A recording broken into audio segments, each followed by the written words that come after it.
When Russia set up the Collective Security Treaty Organization, or CSTO, it thought it had found an answer to NATO, an equivalent collective defense agency with Russia at the core that would allow it to expand its influence in Europe and Central Asia. But the CSTO hasn't worked out the way Putin wants it to in the 2020s, and it just took a major blow. Russia was trying to use CSTO expulsion to cajole Armenia into doing what Putin wants. Armenia's response: go ahead and expel us. Russia's bad copy of NATO just went up in smoke, and Armenia's answer to the Kremlin's threats has exposed that the organization isn't able to deliver on the one thing that Russia promised.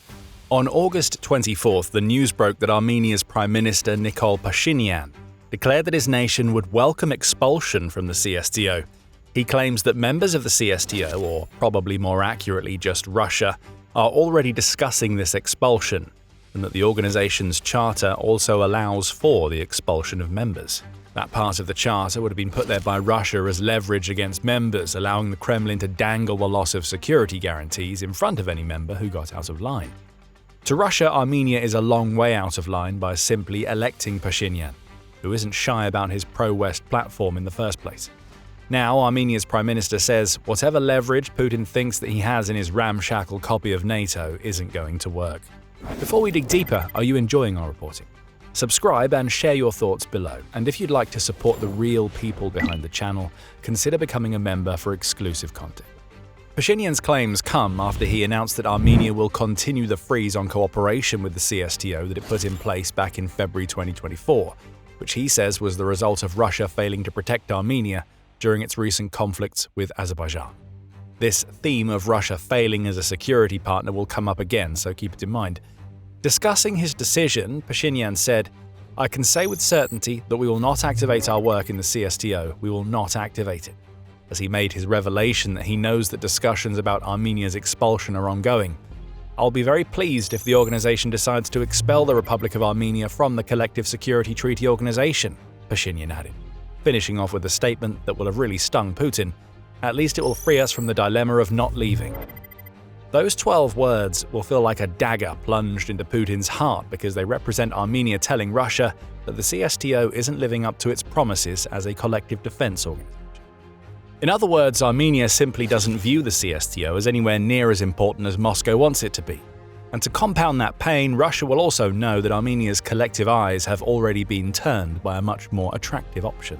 Of course, Russia is trying to be nonchalant about the whole thing. Putin has already sent his favorite mouthpiece, Dmitry Peskov, out to basically say, "Well, go on then, Russia doesn't care that you're leaving, honest." Or to use his actual words, "If Yerevan no longer needs to be a member of such an important organization for ensuring regional security to serve its national interests, then it's free to take the appropriate decision and leave this organization." There's a hint of desperation in this comment, especially when Peskov speaks about the CSTO being an important organization for ensuring regional security. Armenia says that the CSTO already failed at that with the Azerbaijan situation, so these words will ring pretty hollow. And it's not like the Azerbaijan situation is the only thing that Armenia has noticed. There are lots of countries that Russia has promised security to that have been finding out just how empty those promises are, and Armenia has seen it all. But we'll get to that. First, we need a little context on the CSTO, what it means, what it's supposed to do, and what it actually does. It all started in the wake of the Soviet Union's collapse. 1991 saw Armenia secure its independence from Russia, though at the time, it wasn't exactly ready to strike out on its own. Armenia retained close security ties with Russia, and it was one of the earliest members of the precursor to the CSTO, the Collective Security Treaty. Looks like Russia later popped organization onto the end in yet another example of it blatantly copying NATO. Others joined this treaty in the years that followed, including Georgia and Armenia's enemy Azerbaijan, which both became members in 1993. That would have rattled some Armenian cages even 3+ decades ago. But it's here where we already start to see problems with what would become the CSTO. Both Azerbaijan and Georgia chose to withdraw amidst negotiations to turn Russia's treaty into the organization that we see today.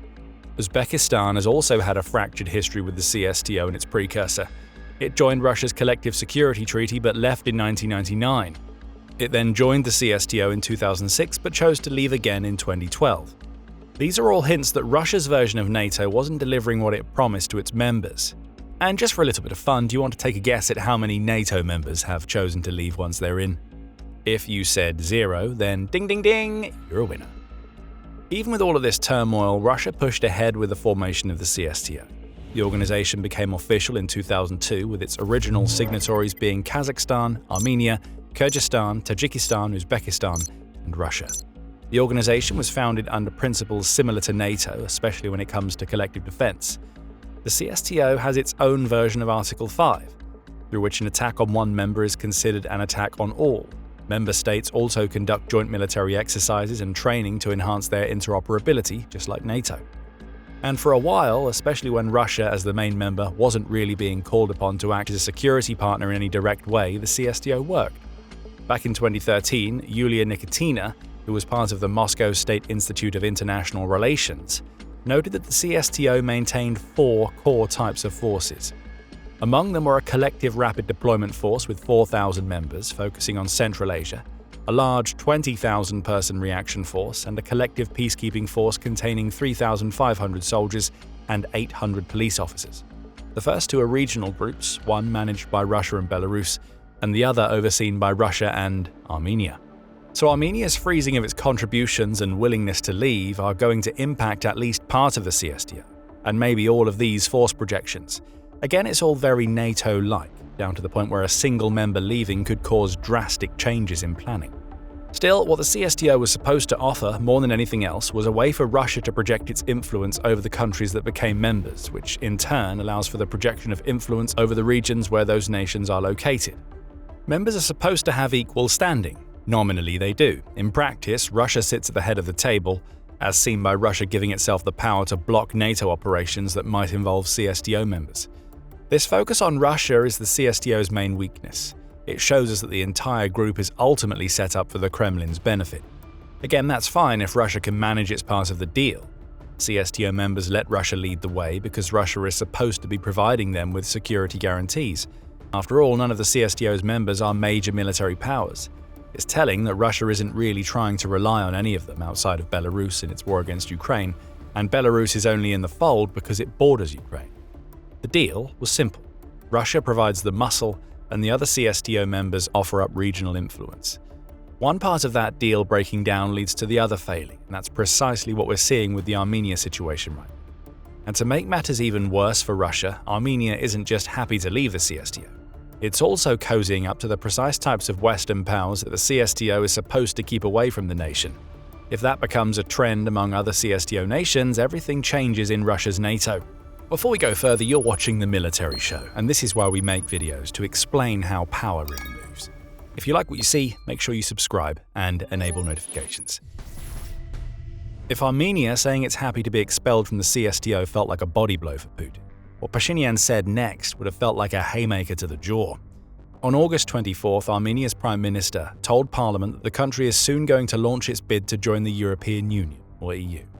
We may begin this process in the near future, especially given the urgent requests from our EA-EU partners, Pashinyan declared. Putin won't have liked hearing about these requests. They indicate that Russia is losing a pretty major partner, perhaps more important than he realized, to the EU. This discussion of Armenian accession is nothing new. The country's president, Vahan Kachcherian, signed the law to formally begin the accession process back in April 2025, though the law gave no timeline for when that process would be completed. The EU met that news with happiness, as European Commission spokesperson Markus Lammert declared that Armenia is closer to the EU than ever before.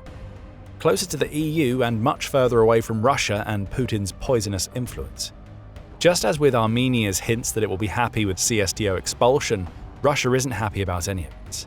In the wake of Pashinyan's comments, Peskov was once again deployed to project nonchalance and deliver veiled warnings to Armenia that it needs to step back in line with Russia.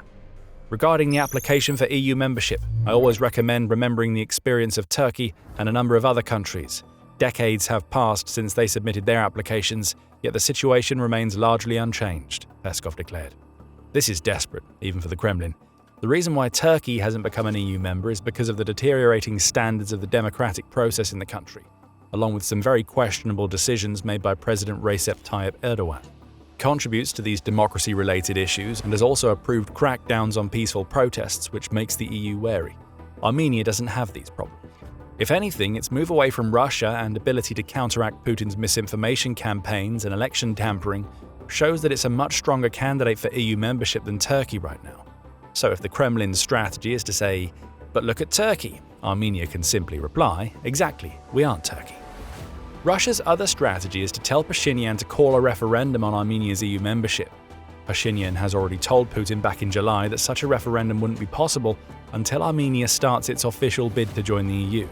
That bid would make the topic substantive enough to justify a referendum, Pashinyan explains. The Kremlin sees things differently. It was notably emphasized that Armenia needed to promptly hold a national referendum on whether the country should join the EU or remain in the EAEU, Russia said following the July phone call when Pashinyan delivered his statement to Putin. The EAEU is the Eurasian Economic Union, and it's another bloc that Russia tries to use for regional control purposes. There's a reason why the Kremlin wants a referendum to be called. Russia wants a chance to influence the results, making it seem as though the Armenian people don't want to be part of the EU. Russia has a hard job on its hands in that respect. According to opinion polls shared by EU neighbours East, the impression of the EU in Armenia is positive. 72% of those polled describe the relationship between Armenia and the EU as good, with 56% saying they trust the EU more than any other international actor, including Russia. The same poll also showed that 54% of Armenians support EU membership, which is notably up by 9% from the 2025 figures. Only 23% of Armenia's total population actively oppose EU membership. And of those quizzed, 63% believe the EU membership would deliver more benefits than drawbacks. So if Russia is relying on the tide of public opinion to take Armenia off the EU path and keep it as part of the CSTO, it has its work cut out for it. Not that Russia isn't willing to do the work. It tried to manipulate the elections that saw Pashinyan resecure his place as Armenia's prime minister back in June. France 24 reports that Russia employed disinformation campaigns targeting Pashinyan throughout the election. That's according to a fact-checker with Armenian media outlet Civilnet, Annie Grigorian, who told France 24, "When it comes to Russia, it's been almost 1 year that we noticed how they tried to influence the Armenian informational space. What's interesting is that the main target is not just Armenia and Pashinyan, but also the EU and France. For several months, they were disseminating narratives that France is going to help Armenia and Pashinyan to falsify the election results." The Institute for Strategic Dialogue adds that Russia deployed a trio of state-sponsored or Kremlin-aligned groups to target Armenia in the months leading up to its elections. One of the operations, dubbed Storm 1516, targeted Armenia between April 2025 and April 2026, and it involved setting up fake news and activism websites, the impersonation of real media outlets and journalists, and the use of influencers on X to try to steer the social media narrative. These are all dirty tricks that Russia would try to employ again for an Armenian EU referendum. No wonder Putin wants one. He already has all of this in place for round 2. For its part, the EU is making it clear that Armenia will be a welcome member. In July, European Commission President Ursula von der Leyen and Commissioner for Enlargement Marta Kos met with Pashinyan to discuss how Armenia and the EU can build their ties. Armenia came away from that meeting with a $60 million commitment and a proposal for tariff-free access to 80% of Armenia's exports to the EU. In other words, far better trade deals than it has been getting from Russia, which wants to freeze Armenia out because Pashinyan isn't Putin's puppet. Koz's appearance at this meeting is also important. As the Commissioner for Enlargement, Koz oversees the growth of the EU. Armenia wants to be part of that growth, and its Prime Minister is now meeting with the types of people who hold influence over Armenia's accession bid. All of this boils down to one thing for the Kremlin.